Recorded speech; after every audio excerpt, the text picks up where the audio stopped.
zakon je така направен, за да се обхвати значи на 90% stečajni работници и да се заврши ovaj Golgota.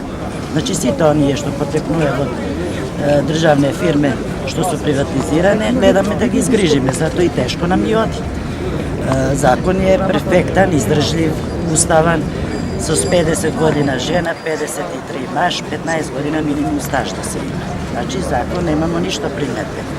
Imamo malko primedbe među pratenici kada je što dovađa do konflikti, što bilo, kako bilo, najmoko se diskutira za predlog zakona. Ama, eve, očekuvame, pošto beše meni včera den, svetski den čovekovi prava, eve, očekuvame i danes da proraboti svestaka i pratenici, da zabravim, znači, partijski, obvrski, da služim za narod, za što narod gi biraše, neli? Така što se nadevam дека ќе проработи свеста меѓу пратеници и дека конечно ќе се стави крај на нашата.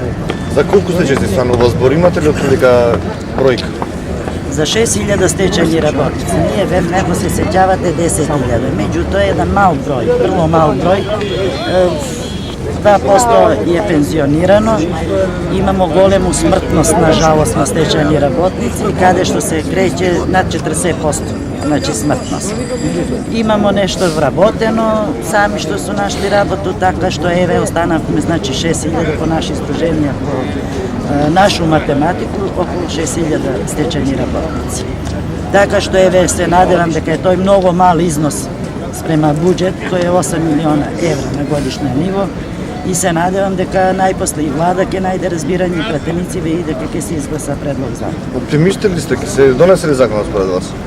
Вака нас не и носи оптимизам, нели? Секогаш кога поднесуваме закон, мада е пети пат, на жалост, ние се надеваме.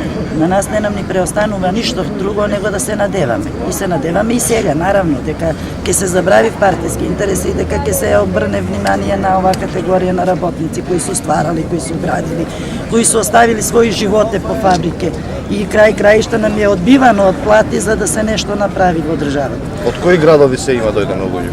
Вако, овој беше малку алармантна ситуација, дека вчера изненади предлог закон дека е ставен на собраниска седница, така што ете колку успеевме, толку и дојдовме. Имамо Куманово, Штип, имамо Кочани, имамо Крива Паланка. Така што се надевам еве дека и други кои чуе, кои види, може да се приклучи и да дојде. Нарочито Скопјани ги повикувам, значи стечени работници, да се приклучат до самото изгласување на предлог закон. Ако не се изгласа предлог закон, јас можам да поручам дека шатори ќе се постават или пред влада или пред собрање. И нема да се мрднемо од тука додека год не нам се значи реши овај горшки проблем. И не само тој, него секоја сметка, секоја пријава, све што треба да плати стечени работници ќе се носи во влада на Република Македонија, тие да нам ги подмируваат дугови, зашто ние немаме стварно од што да плаќаме. Овие луѓе овде изнемоштени, значи во години, на 55 години, ние сите оставаме. Така што нема по што ни да живеат. Колку време сте стечајци? Отприлика 10 години помина? Ако не и повеќе?